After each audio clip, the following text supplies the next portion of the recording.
Hello guys, పొద్దున్నే లేచి సూర్యుడు నన్నే చూస్తున్నట్టు అనిపించింది. స్వామికి ఒక దండం పెట్టి ఈరోజు బయటికి వెళ్తున్నాను, కొంచెం చల్లగా చూడు స్వామి అని చెప్పి దండం పెట్టాను. కానీ ఆయన ప్రతాపం చూస్తే చల్లగా ఉండేలా లేదు, బాగా మండేలాగా ఉన్నాడు. సో నెక్స్ట్ పొద్దున్నే లేచి మా ఆవిడ మా అత్తగారికి మామగారికి కావాల్సిన వంటలు అండ్ పిల్లలిద్దరికి కావాల్సినటువంటి వంటలు ఎప్పుడు ఎవరికి ఏం పెట్టాలో చెప్పి నేను మా వైఫ్ అయితే ఇద్దరం సరదాగా బయటికి వెళ్తూ ఉన్నాం అనమాట.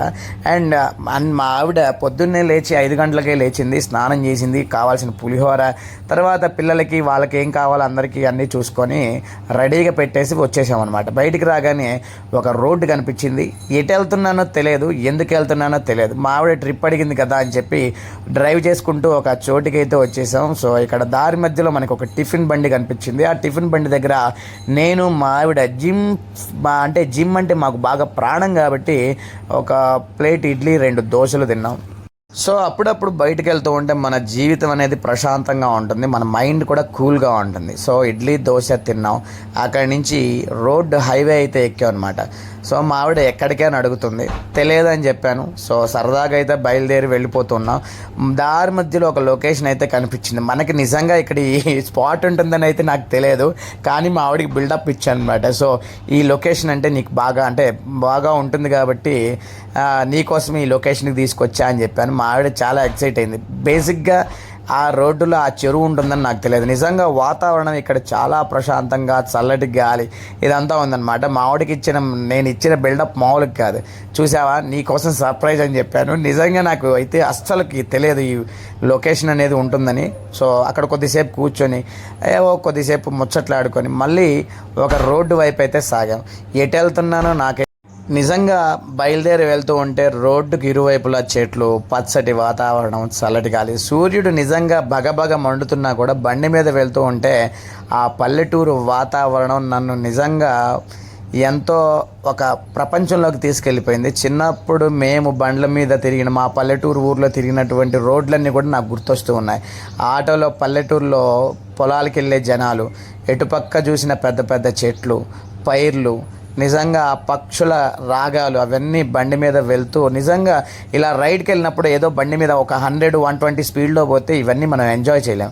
కాబట్టి మ్యాక్సిమం బండి మీద వెళ్ళినప్పుడు బిలో 60 వెళ్తూ ఉంటే ఈ పల్లెటూరు రోడ్లలో నిజంగా ఎంజాయ్ చేయొచ్చు అనమాట. ఎందుకంటే ఆ చల్లటి గాలి వస్తూ ఉంటుంది, ఒక కొత్త పక్షులు మనకు కనిపిస్తూ ఉంటాయి. సో పల్లెటూరు అందాలన్నీ కూడా మనకు కనిపిస్తూ ఉంటాయి. పచ్చని పైర్లు, వరి పైర్లు, నిజంగా పత్తి. నాకు ఈ వాతావరణం చూడగానే ఒక్కసారి మా చిన్నప్పటి మా అమ్మమ్మ గారి ఊరు గుర్తొచ్చింది. అండ్ దారి మధ్యలో మేము వెళ్తూ ఉంటే ఒక చోట మాకు ఒక పెద్ద చెట్టు, దాని కింద ఒక లేగదూడ కనిపించింది. ఆ లేగదూడని చూడగానే నిజంగా చాలా ముచ్చటేసింది అనమాట. ఆ పచ్చని పైర్ల దగ్గరే కూర్చొని దాహం వేసి మనకి కొంచెం ఆకలిగా కూడా అనిపించింది. కానీ ఇంకా మనం ఏ లొకేషన్కి వెళ్ళలేదు కదా, అప్పుడే ఆకలి వేసి తినేసి వెళ్తే బాగోదు కదా అని చెప్పి మా ఆవిడతో ప్రస్తుతానికైతే మా ఆవిడకి ఒక సోడా ఇచ్చాను. ఈ సోడా తాగేసి ఇద్దరం అయితే అక్కడే కొద్దిసేపు రిలాక్స్ అయ్యాం అనమాట. ఆ పచ్చని పల్లెటూరి అందాలు చూసుకుంటూ అండ్ ఆ లేగదూడని చూడగానే మా ఆవిడకి ముచ్చటేసింది. వినవే బర్రె పిల్ల, వినవే బర్రె పిల్ల అన్నట్టుగా అనిపించింది అనమాట. సో నాకైతే చాలా బాగుందండి ఆ వాతావరణం కానీ అది కానీ బాగుంది. సోడా తాగుతూ ఉంది. అండ్ ఇక్కడ మీరు చూసే స్టూల్ చూస్తే ఇది ఒక తాటి చెట్టు ముద్ద అనమాట. వాళ్ళు ఆ తాటి చెట్టును కొట్టి దాని మీద ఒక రేకేసి ఒక రంగు పూసి స్టూల్ లాగా తయారు చేశారు. నిజంగా మన క్రియేటివిటీ మన వాళ్ళ తర్వాతనే ఎవరైనా, భారతదేశం తర్వాతనే అండి క్రియేటివిటీ. ప్రపంచ దేశాలు భారతదేశం కోసం కొట్టుకుంటున్నాయి జనాల కోసం. సో ఇది తెలియని చాలామంది మన దేశంలో ఏం లేదని చెప్పేసి పక్క ఊళ్ళకి వెళ్తూ ఉన్నారు. చూసారా ఎన్ని అందాలు ఆ పల్లెటూరు రోడ్లో వెళ్తూ ఉంటే నిజంగా నా మనసు అయితే ఆనందంతో పులకరించిపోయిందండి బాబు. చూడండి పల్లెటూరు, ఆ పైర్లు, ఇది కదా నిజంగా లొకేషన్ అందం అంటే ఇది కదా, పల్లెటూరు అందం కదా. సో మా ఆవిడైతే చాలా ఎంజాయ్ చేస్తూ ఉంది. దానికి ఇష్టం వచ్చిన యాంగిల్స్లో కెమెరా యాంగిల్స్ పెట్టి తీస్తుంది. సో రోడ్డు మీద వెళ్తూ ఉంటే ఎట్టకేలకి మత్స్యగిరి లక్ష్మీ నరసింహస్వామి గుడి కమాన్ గమనించింది. నిజంగా ఈ దారిలో వెళ్తే ఇది కనిపిస్తుందని నాకైతే తెలియదు.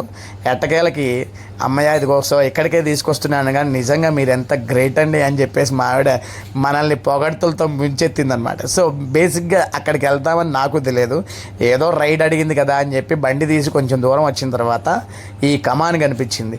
మత్స్యగిరి లక్ష్మీ నరసింహస్వామి కమాన్ అనమాట. సో ఇక్కడ నుంచి కొండపైకి ఎక్కాలి మనం. ఈ గుడి వచ్చేసి హైదరాబాద్కి కనీసం 78 కిలోమీటర్ల దూరంలో ఉంటుందన్నమాట. కొండపైకి వెళ్ళాలి బండి అయితే. మనం కొండపైకి ఎటు చూసినా కొండలే ఉంటాయి, గుడి కూడా కొండపైనే ఉందన్నమాట. సో కొండపైకి ఎక్కిన తర్వాత పార్కింగ్ దగ్గర మనకు ఆంజనేయ స్వామి దేవాలయం ఉంది. అక్కడ ఈ విగ్రహం అయితే చాలా అద్భుతంగా ఉంటుందన్నమాట. ఇక్కడ నుంచి వ్యూ అయితే ఇదిగోండి, చూడండి ఎంత బాగుందో. సో మనం నిజంగా సూర్యుడు బగబగ మండుతున్నా కూడా నాకు కొంచెం కూడా అలసట అనిపించలేదు. మేబీ లక్ష్మీనరసింహస్వామి చూడడానికి వస్తున్నానని చెప్పేసి స్వామి నాకు శక్తినిచ్చుంటాడు. సో బండి ఇక్కడ పార్కింగ్ చేసిన తర్వాత ఇక్కడి నుంచి ఇంకా పైకి ఎక్కాలి. సో ఇక్కడ వరకే బండి ఎలా ఉంటుంది.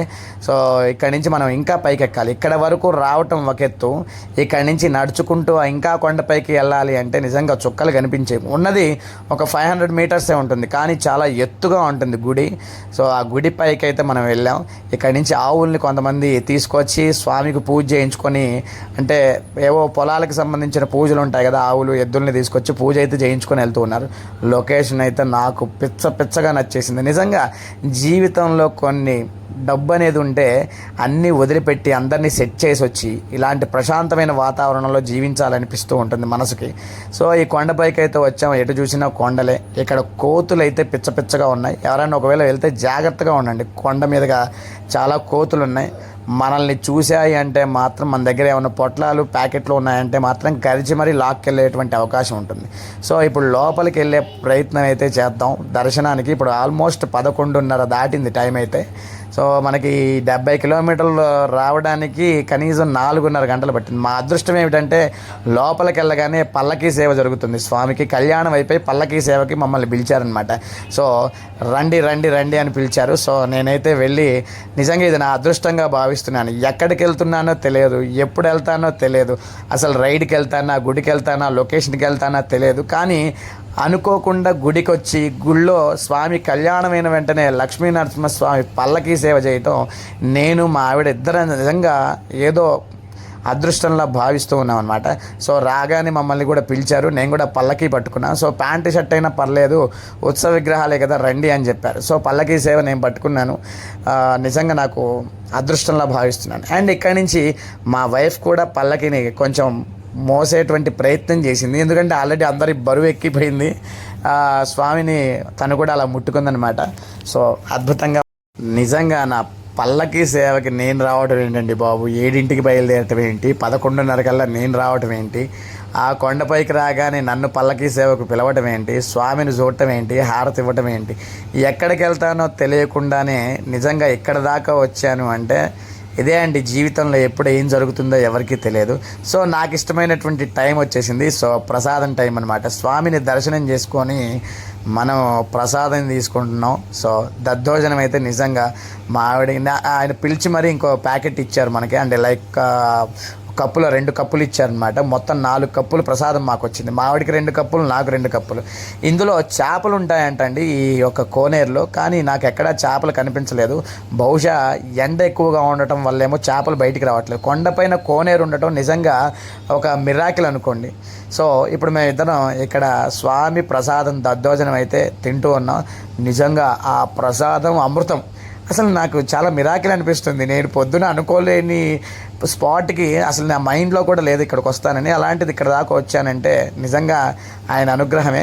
ఇక్కడ మా ఆవిడకి ఎక్కడికి వచ్చిన ఆడవాళ్ళ షాపింగ్ అయితే ఉంటుంది కదా, కానీ ఒకటైతే గుర్తుపెట్టుకోండి, ఎప్పుడైనా ఏదైనా పుణ్యక్షేత్రానికి వెళ్ళినప్పుడు ఏం కొన్నా కొనకపోయినా ఇంట్లో ఆడవాళ్ళు పిల్లలు ఉంటే వాళ్ళకి గాజులు మాత్రం ఖచ్చితంగా కొంటే నిజంగా అదృష్టం అండి.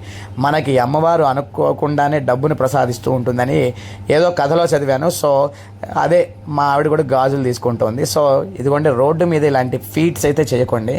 ఎందుకంటే మా ఆవిడ ఏదో సరదాగా వెళ్తుంది కదా అని చెప్పి ఎవరూ లేని రోడ్డు వైపు తిప్పాను. సో తను ఆనందం కూడా మనకు కావాలి కదండి. సో అర్ధాంగి ఆనందమే భర్తకు ముఖ్యం. సో కొంచెం దూరం మళ్ళీ వచ్చేసి పక్కనే పొలాలు ఉంటే మనకు కావాల్సిన ఒక తిండి టైం అనమాట. పులిహోర.